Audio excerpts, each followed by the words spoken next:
one mistake and I capitalizes on it, and then the fight's over.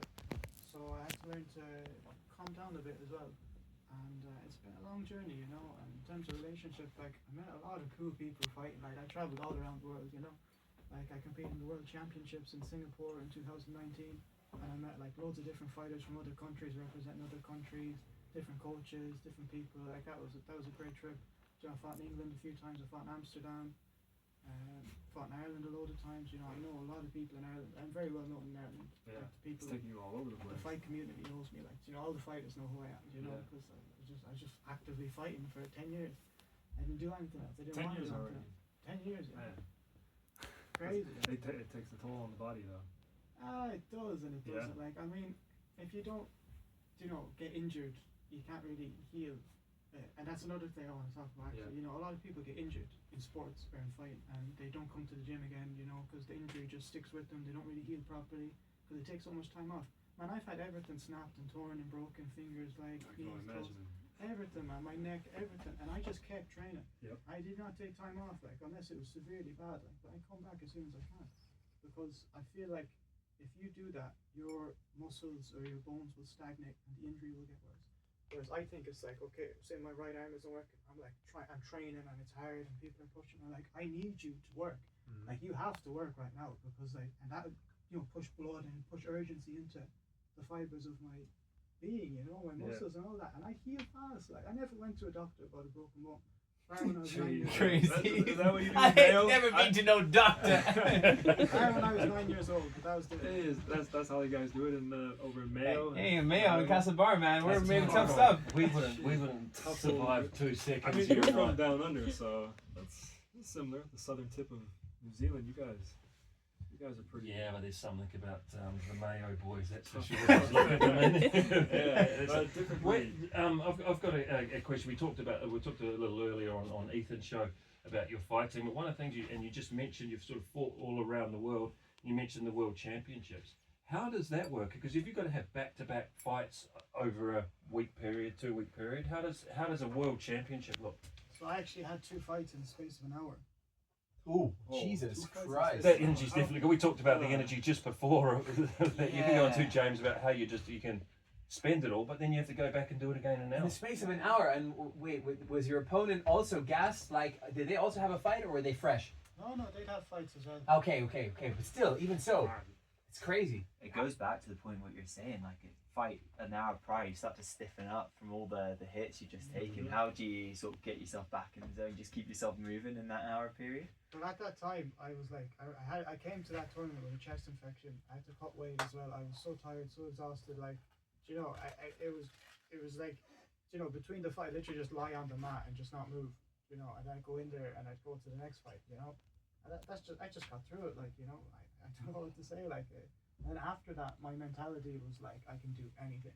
You know, like I took a fight 3 days notice against a good opponent. After that, I mean, I was drinking when that fight came in, and I took the fight, flew there the same day, and I beat that guy, and I fought for a title after that, because my mentality when that fight came in was like, I don't care who it is, I'm going to smash them, because it's not going to be as hard, because I just flew halfway across the world back to Ireland. You know, I can fly over to England and fight this guy and beat him, and I did, like, you know, so it gave me that as well.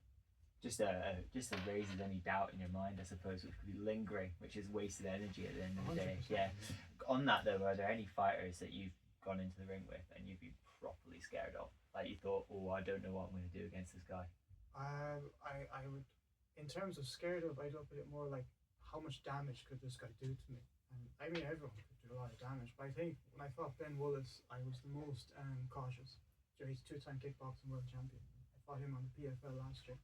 I kept my hands up. You watch the fight, my hands are up. Even the commentators, like, we're not seen as reckless of Ivanovic as we normally do, because that guy, like, let's say 2 years before that, I got concussed with a head kick. Actually got dropped 3 times in that fight. I kept fighting on, and I was just severely concussed after that and sick at the same time, and I didn't like the way that felt. So I know what it's like to take a hard kick to the head, and Ben threw a lot of head kicks at me. I kept my hands up, I caught everything, you know, and I think that was the most dangerous fight I've been in. But that's not to disregard other opponents. I've fought some really good guys, and they've done more damage to me than Ben did, but I just think the capacity he had to do damage to me was at the highest.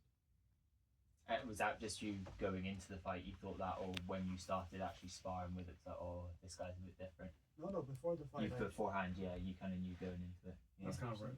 You probably have to prepare like yourself, because someone with quality that he has, he's going to take advantage of any slippage or lack of focus in your part, and like that, it's just snap a finger, you're done. Now against someone at that level, right? 100%, yeah. He capitalized on that, he Exactly. softened me up with the kicks to the body, kicks to the leg. I threw a lazy jab, caught me over the head with a beautiful hook. I mean, they got a photo of when the hook landed on my face, and my whole face is like mush to one side. Oh, it's one of those photos. It's crazy. Oh, man. It's a complete. Are you out? Are you out, or are you available to go jump in the ring? With who? Yeah, that's a good question. That's a good That's question. the question of the night. Well, you mean like to train, and then all of a sudden with someone you don't know. Oof. Like, but let's say Same size as you. Yeah, same size. Same Exactly. size as me. That writes me off. Yeah. But like, let's say you go with Nikola, you go training with him for a month, but there's some other cowboy like me on the other side going to train for a month. Would you have a go at it? With the proper protection, definitely. I think I give it, Still give be it a go. nervous. But man, I think after that if you get a first hit, we'll see how it is. Either I stop or I continue going on. Kind of where you get that. You don't know that until switch. you take that. Exactly. You don't know until you get it. But I think that training that you do ultimately prepares you, right? You said you started off with Ethan having pillow fights, and then you just slowly build it up to the real deal, and Ethan's still having pillow fights. Yeah. So I guess all that training that you've done in the past, as you said in Ethan's show earlier, it sort of you just built confidence throughout all your training, or were you always, because I don't think you're always ready just to go and jump in a ring, right? I was always ready to jump in the ring. Like I said, it was pure That ego. doesn't really. I was stupid, man. There was no intelligence, there was no smart decisions. It was just like fight all the time. I had a fight booked all the time. There's no breaks. If I wasn't doing MMA, I was doing the boxing matches and kickboxing matches, some jiu-jitsu. Sometimes people pull out of fights. I would have had a lot more fights if I didn't have pull-outs. And my question is, like, where did that hunger and desire to fight come from? Like, what was the trigger for that? It's just pure darkness, really. Yeah. It's like it was what kept me going. Like I wasn't in a good space, mental space. I wasn't doing good things. Like I wasn't doing much for myself. Like, and it's like that got me out of all that. That kind of was like, this is all that matters. And nothing else matters. You need to be as fit as possible, as strong as possible. You need to have your sleep. You need to have good people around you. You need to like get everything ticked off to succeed in it. Mm-hmm. And so throughout this period, you've really seen yourself grow significantly with thanks to the sports. What about some of your trainers? Have you got or coaches? Have you got some special connections to that very first coach that you went into the ring with compared to the coaches now? Because it's very often it's that first coach or that first administrator that we never forget. Have you got any special moments or special memories that you're able to relay for us? It's a lot I can't talk about, But my first coach, Peter, man, I fucking love that guy. Like, he was like, he's just amazing. He used to bring me everywhere and he'd take care of us. He'd buy us food. He'd bring us out. Like, I was like the only guy that always showed up and wanted to train after, and it was like, I was just so consistent. He loved that, like. And he took me under his wing, and we had some great memories. But towards the end, we started to fall out. Eventually, we didn't talk, and now we're talking a bit and that. But it's changed so much. Like the gym closed 3 years ago, so I've been on my own mostly. I've traveled a bit. Like I have another team in Ballina I used to train with that, but they're mostly jiu-jitsu. They don't really do MMA. They're still really good jiu-jitsu, really nice guys. But you need a dedicated MMA gym with fighters and people training actively, because it's just so hard and it's just so different. Like jiu-jitsu is simple in MMA. You know what I mean? You know the basics, and if you're able to execute them well, you can stay in that fight at a high level. I'm looking forward to following the career. That's for sure. I guess you're still quite young. 26, so still very young. You still got, as you say, your first fight you fought a 28-year-old. It's crazy. That's crazy. How's it going to be for you when the tides reverse? When you get a 17-year-old say, "Hey, I want to crack at you," Some of them 17-year-olds these days are crazy. I'm thinking the same about you, chap. Like it's changed so much. You know, MMA when I started wasn't as advanced. You know, there wasn't as much coaches. There wasn't as much technique out there. Now, like everything's been broken down. Like the level is just so high now, and it's changed a lot. Like you know. Yep. So man, them 17-year-olds, be careful. You know. What is the average sort of career length for someone in MMA? Usually in their 30s they die down. I think by 36 a lot of people retire, but you do see some go into 40. But they'd be like legends, or they just like love it, or maybe it's for money, you know. But usually 32 to 36, usually 36 people kind of slow down. Do you think you'll still be going for another 10 years? I want to be like 100 and be able to kick some young lads' ass. Oh, love it, love it. Yeah. You'd be a useful guy on a night out, wouldn't he? No one would mess with you. I know, man, people would pick on me on nights out because I'm so happy and chummy, you know. They wouldn't think I'm a fighter, like, you know.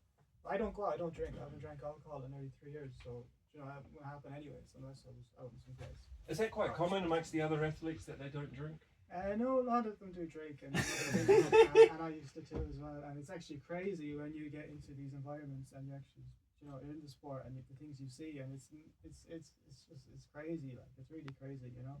Some people are straight arrows, but more often than not, they're not. I reckon it's one of those things. The guys that are really top are probably straight as anything, really humble. And it's the ones who are sort of up and coming, can be a little bit more raj, so to speak. Is that right? Or Usually, yeah, usually. Yeah. But as you Not said, all it's the those time, young though, boys, those young ones to watch. Yeah, I got a question. I mean, this is kind of like the you know, this is not the most intelligent question ever, but you know, we're both Irish. We grew up in Castlebar. You know, the biggest UFC MMA fighter from Ireland is Conor McGregor. What does it take to break into that kind of league of professional fighting? Like, what's the trajectory? Like, do you know what it takes to do that? 100%. And the second question is, what do you actually think about this guy? Like what, like of McGregor? Because I used to really respect like his back in the hustle days, you know. But obviously the crazy shit that's come out about him recently is just, I have no respect for him. But I still, for the hustle and when he was in the grinding days, I mean, you can't you know question this level of drive. No, they're good questions, Ethan. Definitely good questions. I think if you want to get to the UFC, like everyone kind of knows, you go to Cage Warriors first. They're like a big European show. They've been around the longest, one of the longest standing shows about under the UFC. And basically, if you win a few fights there, you win a championship title there, you defend it. Usually, you get to the UFC pretty fast. You know, that's kind of the gateway to the UFC, the Cage Warriors, and they do a lot of shows in England and sometimes Ireland as well, and in Rome and all around Europe. So that'd be the big one. But now you have the PFL as well. They used to do $1 million tournament. When they started, so they're almost kind of trying to match. What's the PFL? Premier Fight League? Professional Fight fighters. League. Okay. I fought there once, like last year, but they're a big show too. They do a tournament in Europe. Winner gets 200k. You know, in America it's 500k. So they're a big tournament. A lot of really high level fighters, like UFC level fighters, fight there now too. But to get to the UFC, I think Cage Warriors. Yeah, if you fight there, get a title, defend it a few times, you're more than likely to get to the UFC. And was that ever something that you were interested in, going like toward the Cage Warrior route, whatever might happen, or was there a particular strategy on how you wanted to grow your career in terms of fighting?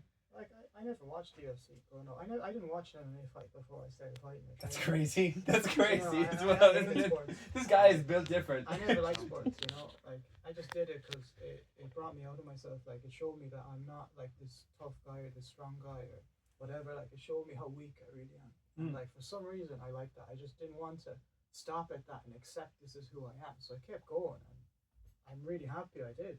You know, I'm really happy I did. That's incredibly It's like unique. That's because I mean, you can't see. We watch basketball on TV. I watch anything. I'd watch, you know, two snails cross the MCG. But you watch anything to get sport, to get an idea. To say that you never watched MMA, and then all of a sudden you're going into the ring is something else. Taking on a world champion. What about some other sports? I mean, did you like rugby? The Irish, they got a rugby, they got a GAA. Obviously, they're decent at football. Were you into any of them as a child? Because obviously sometimes you can cross skill a lot of these sports or these activities. Or But like I was saying to Jordan, I played a bit of basketball in school. I really like playing basketball. You know, even on the street with the kids, like growing up, you have a net and that. Like I wasn't particularly good, but I like basketball. I played rugby in school. Stuck with that for a while. That was fun. other than that, not really. With an attitude that you got, I like the idea of rugby. I think Yeah. the physical nature of that sport. I'm surprised. But what about the is it the hurling? The one where you get the bat wrapped around your knuckles? Hurling's something else. I don't know. Hurlers are a They're different breed. different. That's a They're different breed. different breed. Well, I'd say MMA's a different breed. I'm Isn't telling it? you. That is Cold- a proper weapon. Cold morning and a wrap around the knuckles. Oh, it's so Isn't it? scary, man. Like the sliotar, Schlither is heavy the ball, ball. and her eyes. The The ball. Irish, the Yeah, you call it yeah. the Schlither. It's like the baseball or whatever, the thing that they use. Wow. And it's very similar to a cricket ball in terms of its firmness, I'm Oh. guessing. It's bigger, I think. Pretty I'm not Yeah, so familiar yeah, with yeah. cricket balls, Yeah. to be honest. Yeah. It's scary. It's scary, yeah. I can't believe Well, it. we all- We've got Nikola Ivanovic. But we all had to play that like you played that in We primary did, school, yeah, right? a little bit, yeah. Like we were like training hurling like often, like it was part of the curriculum, same way for Gaelic football. You Yeah, have to wear the big helmets and it's you quite like interesting often 'cause get hit with the stick, and it's sore. In the north of Scotland, it's shinty, and like you see some of the, like they've got split knees and stuff because they run into hoardings and getting hit, and it's just like part and parcel. Oh yeah, I'll break a couple fingers in this game, no problem.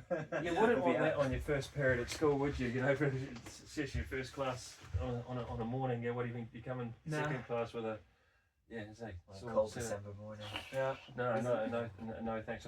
So, where to from here? Not immediately. Let's talk sport, but where to from now? You said that there was a potential fight the weekend, but you obviously probably won't get the time to prepare or have to be in the mindset for that. But is there anything on the horizon? Again, you said you got 4 fights have been offered to you in the last 5 weeks. So, what do you think is likely the next time we can sort of see you in the ring?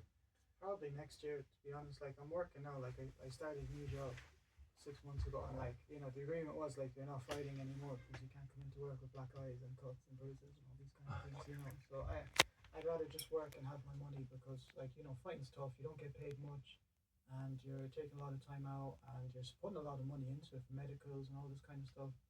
And your food, your nutrition, your training. I have to travel to train. Like there's nothing around me. So I'm just focused on work right now, making some money. But I have enough money to invest into a proper camp. I think that would be the smart way to go. But like if I had some really good guy, because I love fighting really good guys, there's glory to it as well, and that, and usually more money, and So if some really good guy was willing, was there to fight me, obviously short notice, it would be short notice because he wouldn't get that, prepared. I'd probably take it, because it'd just be. Yeah, the opportunity is the Like if you opportunity beat as him, well. you're the best. Then you know what I mean. Like Yeah. you don't have to have this amazing record. Like if you beat the best, you're now the best. Do you know what I mean? It's a bit of a shortcut to short track. It doesn't really happen, but that's how I think of things. You mentioned that the European PFL had was like 200K for the winner, and I think the US was half a million. Now that's just for the winner. Do you get if you made a semi-final or anything like that, or made another fight, do they pay out sort of a little bit further down, or is it really just winner takes all? You get paid per fight. You get paid for You it. get Okay. paid to show up, and you get a bonus if you win as well. On top Okay. Of that. Obviously that's taxable as well. Yeah. It depends like who you are as well. Some people are just famous, really famous, and they can just come in and get a great deal. Yeah, they'll get a decent appearance just for Yeah. turning up. 100%. Yeah. So it depends who you are. Like nobody's going to get paid 200K a fight. Yeah. Unless they're like fighting championship titles in the UFC and stuff like that, or unless they're Conor McGregor, you get millions. Or John Jones. Yeah, so I just wondered if it was almost this dog eat dog world where there's only one person getting paid, so Yeah. you got to be the best, or whether they were paying you or paying the athletes all the way through. Very, Well, very at the curious. start, I think it was like the 8-man tournament. When the UFC started, was it the 90s, 80s? You come in, you fight like 8 people in one night, and if you win, you get the grand prize. I think Yeah. that's how it was when it started. No, now you get paid. I think it's like 12 or 16K plus 12 or 16K if you win as well. Starting off. Yeah. In the UFC. Like a base rate, and then you've got your prize money on top of it. But then there's bonuses, 50K if you get like fight of the night and stuff like that as well. That's the UFC Okay. now. Now Jordan's face is lit up. Oh, now he's oh, thinking oh, about no, it, man. Tough crack, though, man. no. Tough crack. Oh, Like, no, The tough UFC crack. is like, I've no longing to go there because I know everyone in there is a fucking killer, man. Mhm. Like there's no like a lot of I'd say to young guys coming up if they're training and they're looking to fight, go get to the UFC. I was like, really consider what you're doing, man. Because that is so dangerous, and everyone there is so good, man. Everyone is so good. It's a different ball game. Like you really gotta be so sharp. Do you think we're going to see in the future, or even in the near future, like some of the athletes or the fighters, they might win a title, but they won't hold that title for so long? I think of Israel, Adesanya for a while. Yeah, he looked like he was the greatest over a period of 12 months, but there was another 5 or 6 guys that are ready to go and have him. Do you think it's going to be a little bit like that, where they're going to start turning over? It's happening already. Yeah. It's been happening the last 2 years. Like I said, MMA has grown so much. Like, you know, it's like you can, like everyone knows everything now. You know what I mean? And it's like you're fighting for inches. Everyone's so good, and you're literally fighting for those little inches. And the titles are changing all the time now. You see it already. Like, I don't know who's fighting now. John Jones and Pereira are going to fight for a title soon.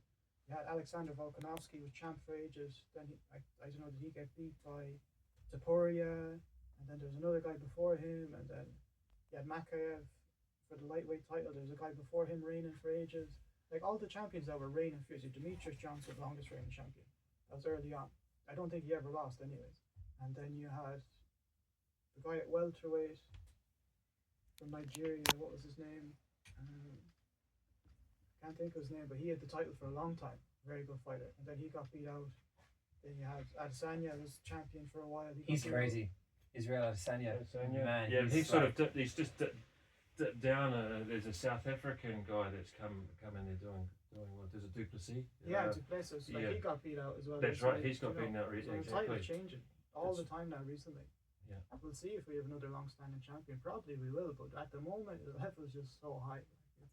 I agree with what you were saying before, Ethan, in terms of Conor McGregor. You know, it was great to see. You know, it was a new man on the block. It was mouth of the South, but he just had. He fell off, man. He just crap rolled off out of his mouth, but it just flowed so well that it was entertaining. But he was so good. And you could argue that he put UFC on the map on the map 100%. massively. I'll never forget the crowd when all those fans flew over to the US to the conference, and they were singing like the Winter Wonderland to McGregor's name. You know, it was just phenomenal. Still puts shivers down my spine when I think of it. But it sort of just recently, once he took that first loss, it was just a little bit of a spiral, slippery slope, you know. And it was Nate Diaz that kind of was when he choked him out, right? The first time. I think from there it was kind of like down. Yeah, but it must be hard for these top athletes to stay. As you say, you're fighting merely inches, centimeters, arguably, and these fights must be tough. Like you see Conor McGregor, like Ethan had asked earlier, like what you think when he was coming up and how he is now. When he was coming up, if you see his interviews, he's like a good fighter should never drink, never smoke, should be disciplined, go to sleep at the right time. You watch his old interviews when he got the featherweight challenge, that's how he talked, that's how he lived. And then he started drinking, he started smoking, he started going out partying, you know, and then he kept fighting. And then he took it even further with when he started going up weight classes super fast, putting on all this muscle he's not used to, you know, this new body he's not used to. And he still did really well, you know. He fought Khabib. Khabib said, well, Conor's second to me, you know. And if he had another year to prepare for them, I think he could have beat him. So I think he took it too far too fast. And then obviously the money, like he always wanted the money. That's why he got into it, you know. Obviously took on Mayweather for the money as well in a boxing match, didn't he? And it changed him. You know, they say money only amplifies who you are. You know, it doesn't show you who you are, it only amplifies who you are. So like, you know, it showed who he really is, what he really wants. Like, and I think he made some bad choices. Maybe he regressed them, maybe not. The guy's a businessman now, you know, alcohol company, cigar company. I think he ruined his legacy because now it's like alcohol, cigars, all this stuff. It's not good, man. You know, it's not good for the world. Like, he could have left his legacy like champion, long-standing champion, super disciplined. You know, kids looking up to him forever. Kids still look up to him and that, but some of them now for the wrong reasons. And I don't like that. But where he came from was amazing. And he still has potential. Like he was going to run for president, rather. I'm telling you. He was sitting next to Trump there, wasn't he, a few months back? When I was in Dublin for a fight and I had a concierge who was from his gym. So, like he's not a concierge, but he's just driving me around, helping me out, get my medicals done for the fight. He's a fighter too, he's a trainer. And I was talking to people that know Conor, personally trained with Conor for years. They love Conor McGregor. They still love Conor. They don't care. They still love him because they know he's for the people. He cares about the Irish people. So I would love to see Conor go for president. I would love to see it. Yeah, well, as long as his ego doesn't get too big, like most prime ministers and presidents, that's for sure. Yeah. think, well said. Yeah. should we let Nikolai away? Yeah. He's Give given him us a- so give him a much of ride our over. time. Yeah, Yeah. it is Nikolai, isn't it? Nicola. Nicola, sorry. I'm super happy to be here. Well, we're absolutely grateful to have you in the, in the Thank you. studio, Bina. But an impromptu learning curve for Let's Talk Sport. Yeah, Got to watch the kicks under the table from the big guy now. And as you're saying, Nicola, I'm going to watch my guard. You're not going to see my hands down from the big guy over across the table from me. You're gonna see me fly out to Ireland every Hey, who knows? weekend here, get training. Like we said, who knows?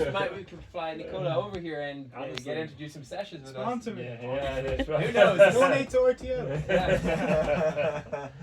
Fabulous. Excellent. Well, Excellent. I'll fire on to a quick break, and then we'll get back with the show proper.